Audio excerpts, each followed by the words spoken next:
Hey, gamers and nostalgia lovers! Do you think you know everything about our favorite plumber, Mario?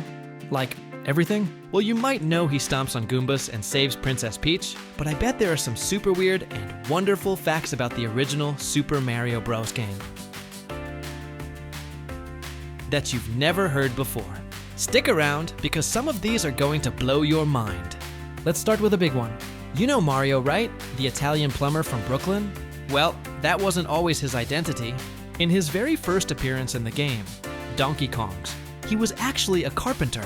It makes sense, right? He's running around a construction site. It was only when they designed Mario Bros. With all those pipes that his creator, Shigeru Miyamoto, thought, hey, a plumber would be a perfect fit for this setting. And thus, an icon was born. And his name? It wasn't even Mario at first. The team at Nintendo of America nicknamed him Mario because he looked like their landlord, Mario Segale. The name stuck, and the rest is history.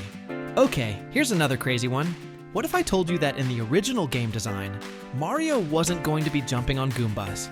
He was going to be riding a rocket, and he would have carried guns. A beam gun, and a rifle to be exact. Can you even imagine that? Mario flying around on a rocket, shooting at his enemies? It sounds more like a Mega Man or Metroid game. The developers decided to scrap that idea because the gameplay focus shifted to jumping on platforms. They made the enemies something you could stomp on, which felt way more satisfying and unique. So, the turtle-like Koopa Troopas were created, and the simple act of jumping on an enemy became one of the most famous mechanics in gaming history. Now let's talk about the world itself. You know those iconic fluffy white clouds in the sky?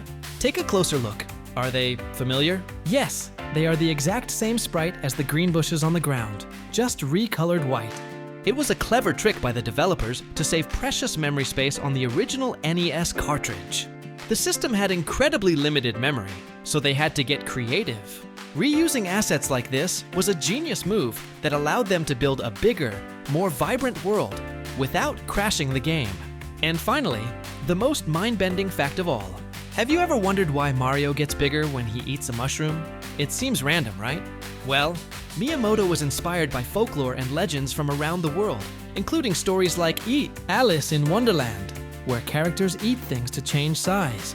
He thought it would be a cool and intuitive way to represent a power-up. You eat the magic mushroom. You get bigger and stronger. It's a simple visual cue that even a child can understand instantly. So there you have it.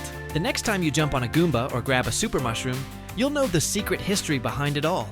Game on.